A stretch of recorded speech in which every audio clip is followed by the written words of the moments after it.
Maiteron kaya haitrabusu Maiteron lang isidi ngang batare. Ay si Lariksu mapanda tamba Tabaksu 36 years plus si mapanda Lairaga Manipuri Meitei si Huchikti Loina Kotokre Kra Lebudu Aduna Ngange Aduna Ena Meiteron Ngangwada Karat Watpa Achumba Yaudabasu Nakwena Adum Hapio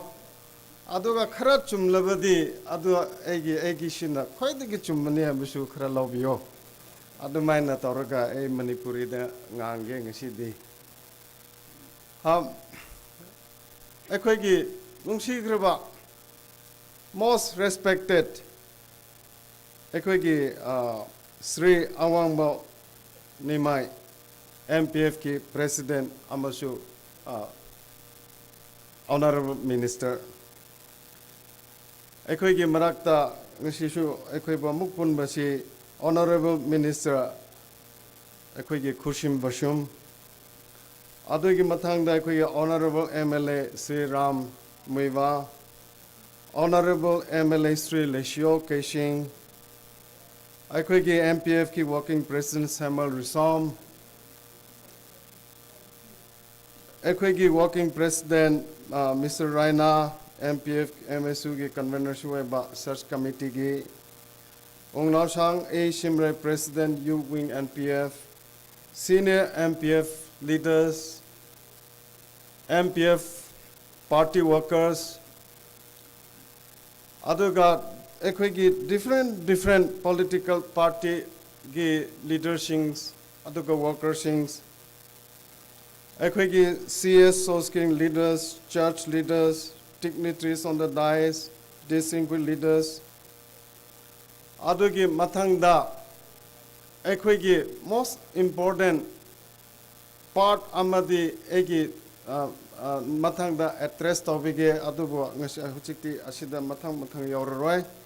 Distinguished guests, parents, elders, well wishers, ladies and gentlemen.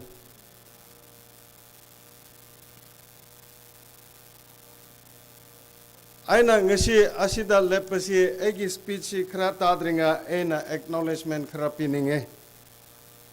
aduna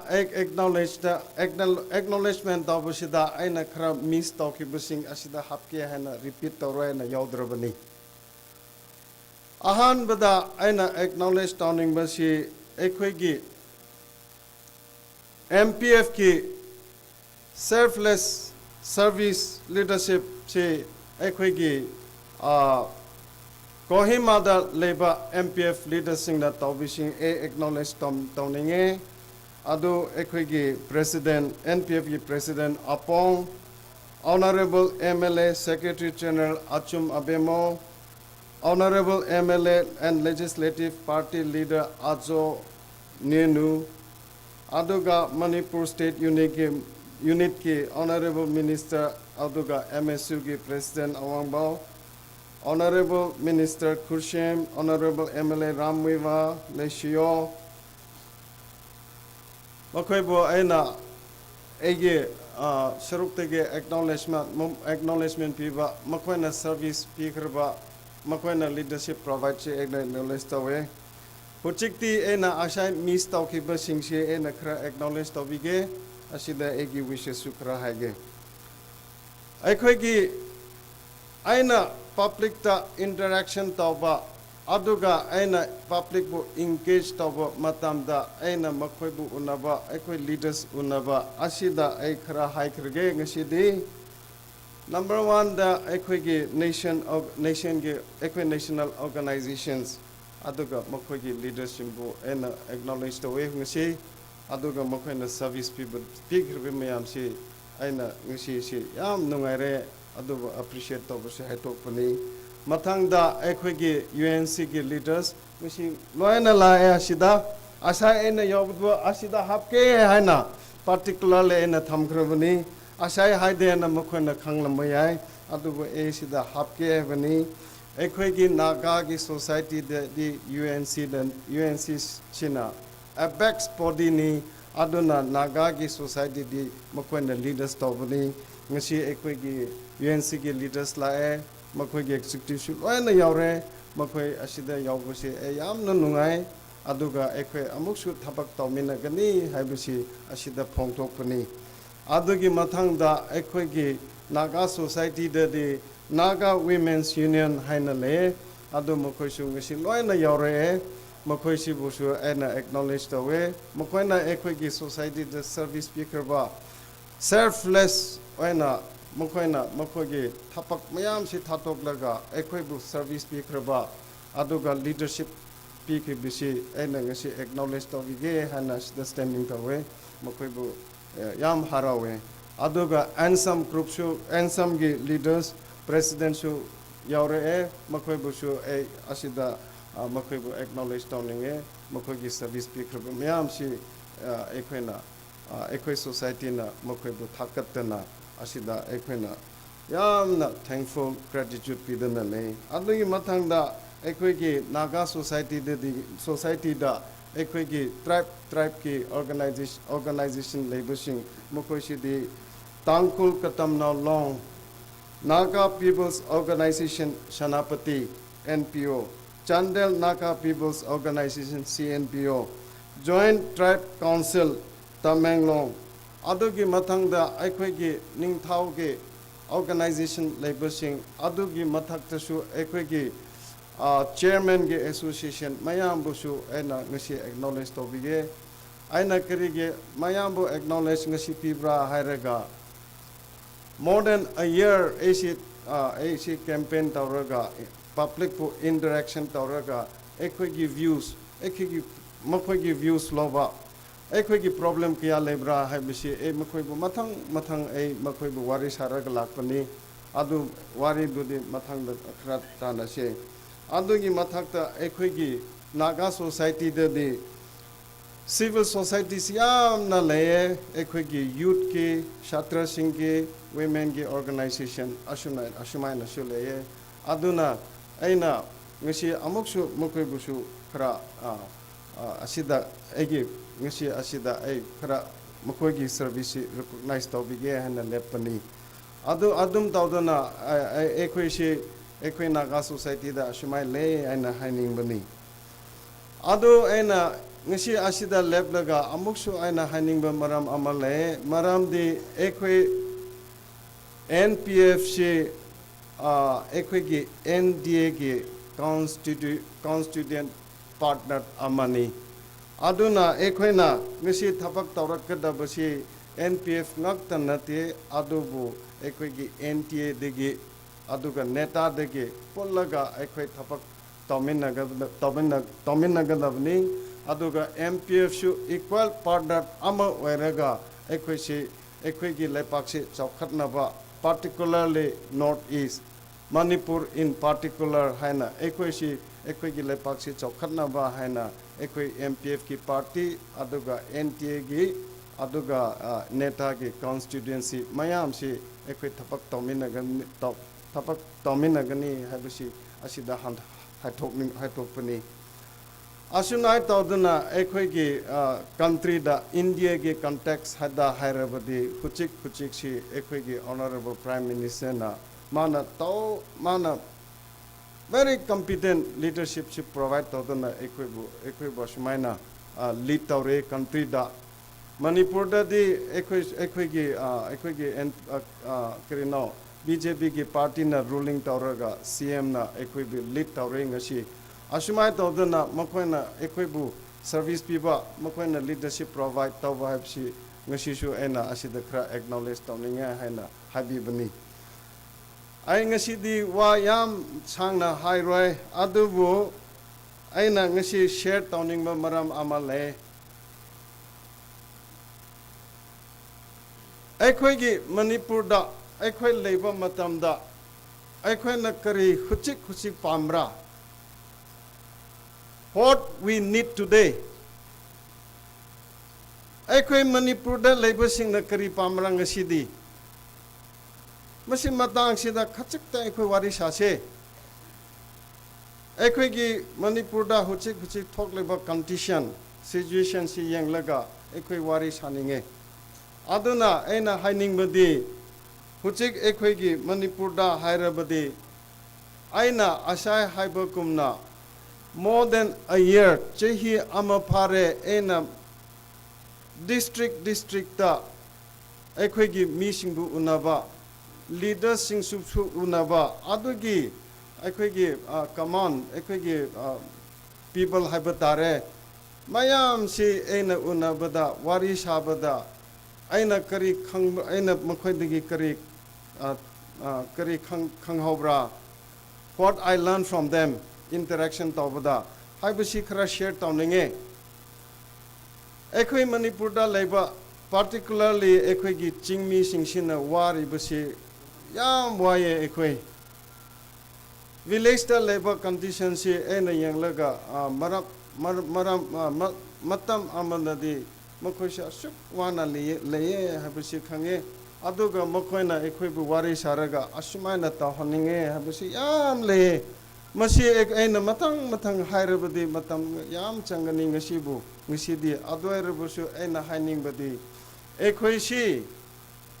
manipur da leibasi ekhoi mayam si ekhoi na huchik pambasi English da ai hai thoke khra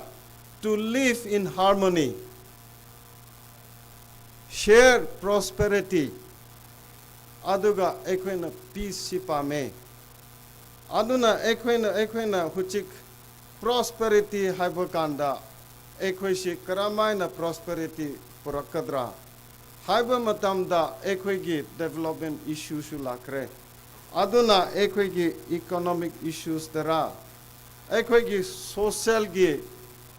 justice asi karamai purakadra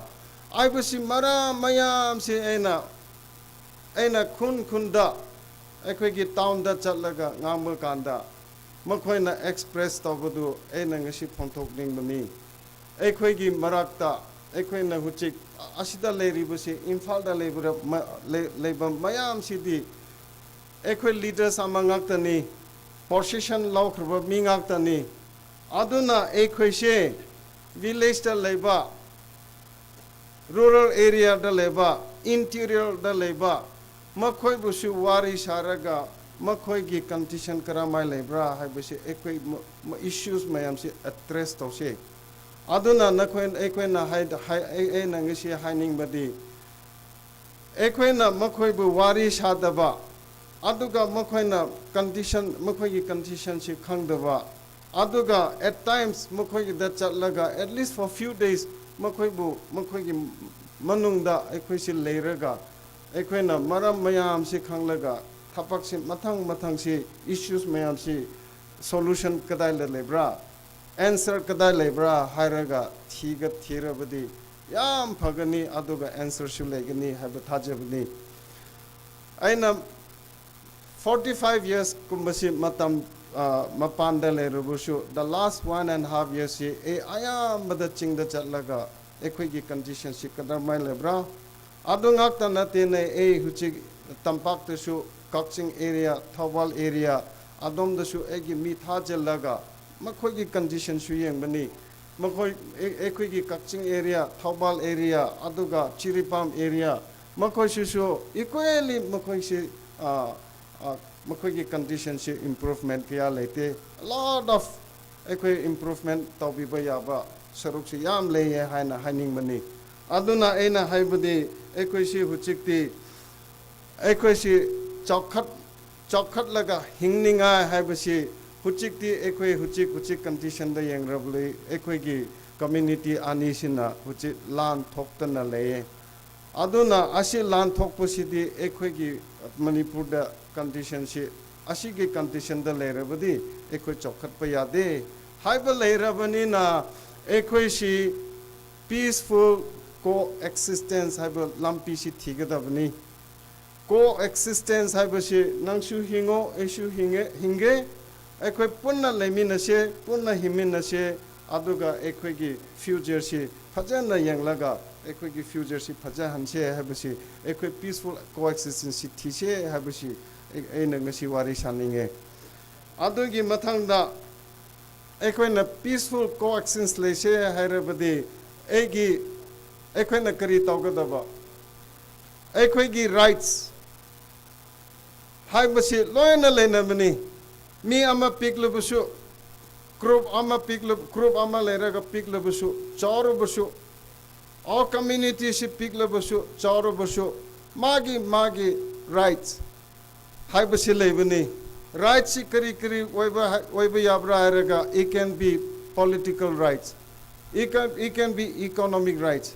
it can be social justice asum kumma lebani na ekhoi punna coexist lemina se harabadi egi right nakoinasu khangbiba nangi right to ainasu khangbiba haibasi legadabni aduna ekhoi gi rights mayam lebasi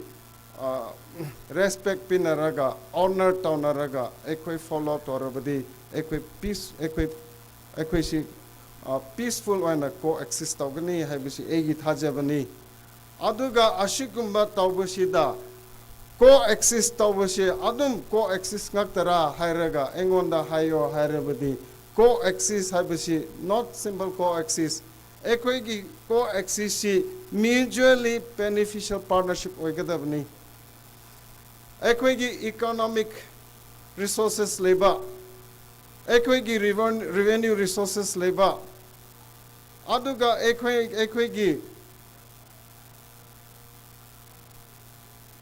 karino taxation tax digi collect taba paisa mayam si ekhoi equally divide tawraga equal development le hansi haibusi egi thapak ai karino ni egi vision ni aduna ekhoina manipur da labor kanda ekhoigi economic ki development su equal da honse ekhoigi resources leye ekhoigi revenue leye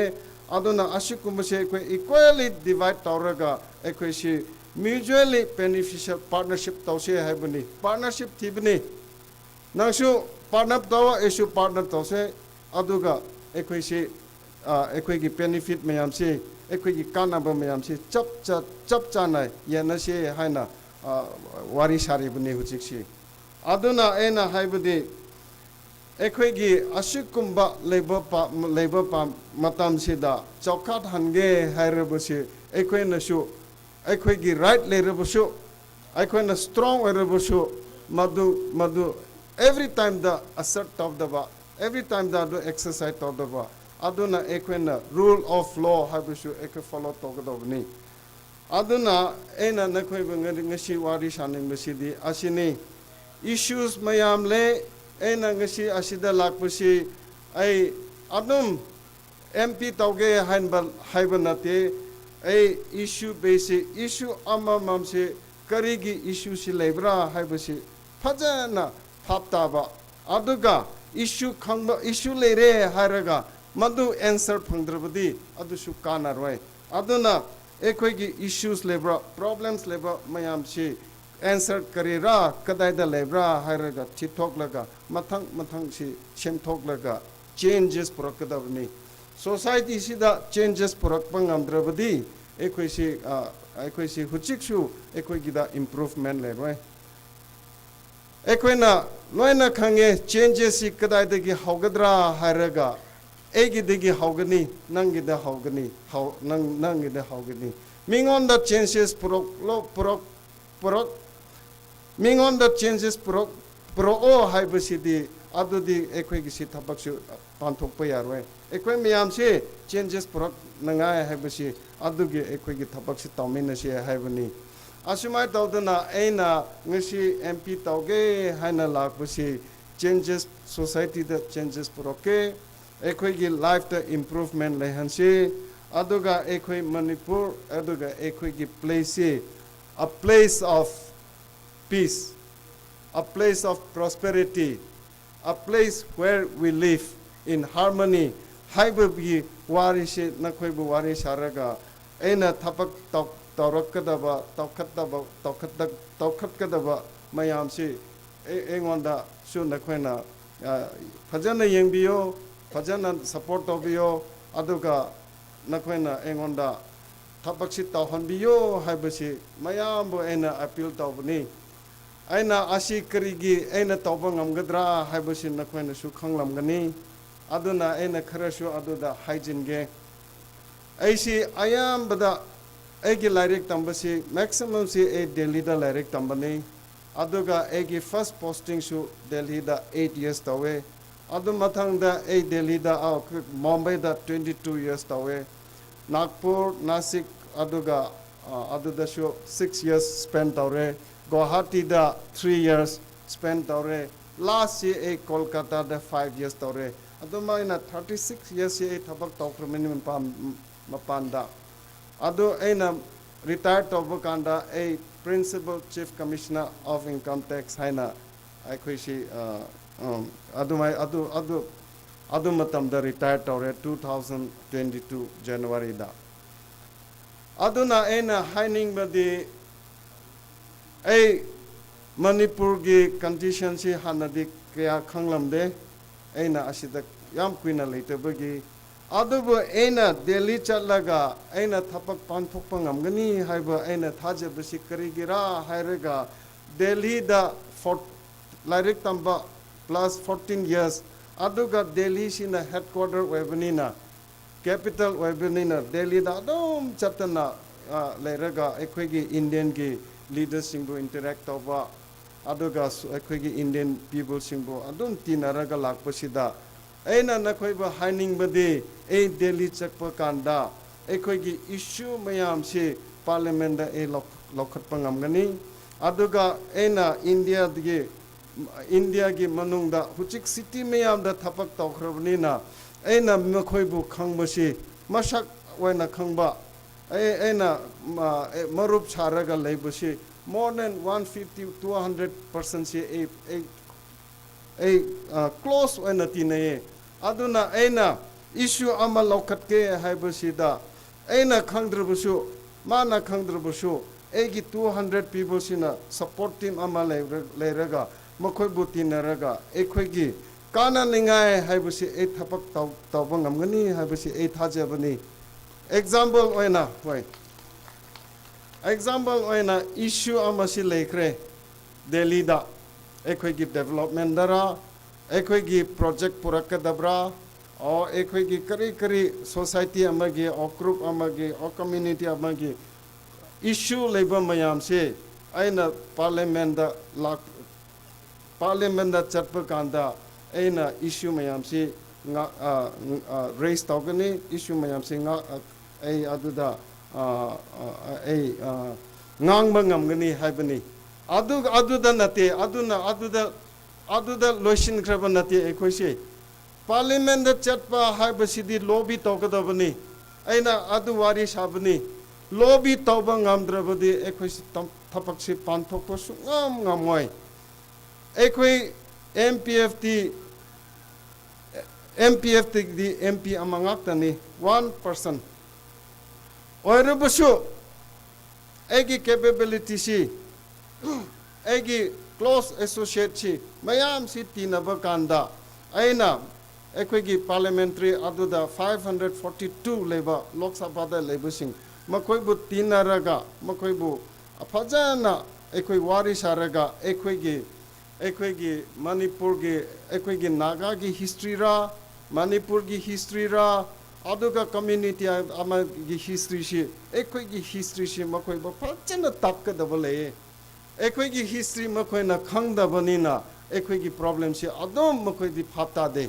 ꯃꯔꯛꯇ ꯅꯥꯒꯥꯒꯤ ꯏꯁꯨ ꯍꯥꯏꯕꯗꯁꯨ ꯄꯥꯔꯂꯤꯌꯥꯃꯦꯟꯗ ꯂꯩꯕꯁꯨ ꯑꯌꯥꯝꯕ ꯈꯪꯗꯦ ꯃꯅꯤꯄꯨꯔ ꯏꯁꯨ ꯍꯥꯏꯔꯒ ꯃꯅꯤꯄꯨꯔꯁꯤ ꯀꯗꯥꯏꯗ ꯂꯩꯕ꯭ꯔꯥ ꯀꯣ ꯍꯥꯏꯅ ꯍꯥꯏꯕꯅꯤ ꯍꯥꯟꯅꯒꯤ ꯄ꯭ꯔꯥꯏꯝ ꯃꯤꯅꯤꯁꯇꯔ ꯑꯃꯅ ꯃꯅꯤꯄꯨꯔ ꯀꯗꯥꯏꯗ ꯂꯩꯕ꯭ꯔꯥ ꯍꯥꯏꯔꯒ UPꯗ ꯂꯩꯌꯦ ꯃꯩꯟꯄꯨꯔꯤꯒ ꯃꯅꯤꯄꯨꯔꯁꯤ ꯃꯣꯏ ꯃꯤꯛꯁ ꯇꯧꯕꯅꯤ ꯃꯅꯤꯄꯨꯔꯁꯤ ꯈꯪꯗꯕꯅꯤ ꯄ꯭ꯔꯥꯏꯝ ꯃꯤꯅꯤꯁꯇꯔ ꯑꯃꯅ ꯃꯅꯤꯄꯨꯔ ꯈꯪꯗ꯭ꯔꯕꯗꯤ ꯑꯩꯈꯣꯏꯒꯤ ꯄ꯭ꯔꯣꯕ꯭ꯂꯦꯝ ꯀꯔꯝꯍꯥꯏꯅ ꯁꯣꯜꯕ ꯇꯧꯒꯗ꯭ꯔꯥ ꯑꯗꯨꯅ ꯍꯧꯖꯤꯛꯁꯨ ꯑꯩꯈꯣꯏꯒꯤ ꯄ꯭ꯔꯣꯕ꯭ꯂꯦꯝ ꯂꯥꯛꯄꯁꯤꯗ ꯃꯈꯣꯏꯁꯤ ꯍꯧꯖꯤꯛꯁꯨ ꯚꯥꯞ ꯇꯥꯕ ꯉꯝꯗꯦ ꯑꯩꯈꯣꯏꯒꯤ ꯄ꯭ꯔꯣꯕ꯭ꯂꯦꯝ ꯂꯩꯕ꯭ꯔꯥ ꯏꯀꯣꯅꯣꯃꯤꯛ ꯏꯁꯨꯁꯔꯥ ꯑꯩꯈꯣꯏꯒꯤ ꯄꯣꯂꯤꯇꯤꯀꯦꯜ ꯔꯥꯏꯠꯁ ꯂꯩꯕꯁꯤꯡꯔꯥ ꯑꯣꯔ ꯅꯠꯇ꯭ꯔꯒ ꯑꯩꯈꯣꯏꯒꯤ ꯁꯣꯁꯤꯌꯦꯜ ꯖꯁꯇꯤꯁꯔꯥ ꯑꯗꯨꯒ ꯑꯩꯈꯣꯏꯒꯤ ꯕꯣꯔꯗꯔꯒꯤ ꯏꯟꯇꯔꯅꯦꯁꯅꯦꯜꯒꯤ ꯏꯁꯨꯔꯥ ꯍꯥꯏꯕ ꯃꯌꯥꯝꯁꯤ MPꯗꯨꯅ ꯋꯥꯔꯤ ꯁꯥꯕꯤꯒꯗꯕꯅꯤ ꯑꯩꯈꯣꯏꯒꯤ ꯍꯤꯁꯇ꯭ꯔꯤꯁꯤ ꯃꯈꯣꯏꯕꯨ takpigadabani masi asikumba tawba ngamdrabadi makoina aikoibu help tawba ngamoy aduba aikoina makoibu wari phajana saraga mathang aikoina makoibu takpiraga adukumba thapak tawrapali MP amakhatta oirasu horen eina ngangdana eina tinaba aduga eina convince tawkraba makoisina ekhoigidama ngangbigani haibasi asi tawbu ngamgani haibasi eigida thajaba lebagi ngasi lepani aduba ngaside yam ngangloi asidegi aduna eibu nakoina phajana support tawraga eigi wari se mathang ekhoigi mafam ayambada leibosingsu nakoina haibiraga ekoi wari se mathang sanaraga engonda MP toholo elect tobiro aduga ekoigi thapak mayam se ekoigi problem mayam se ekoigi development issue like mayam se parliament na chalraga phajana topkhat pige thanda topic tawroi asi ekoi mayam se discuss tawraga ekoi si karamba problem lebra nakoishu chango eshu chango aduga ekoishi punna tombina se habigi warini aduna ebu thajabiyo engonda parliament na lokapiyo asi hairaga ngaside losin thuge. Thank you so much.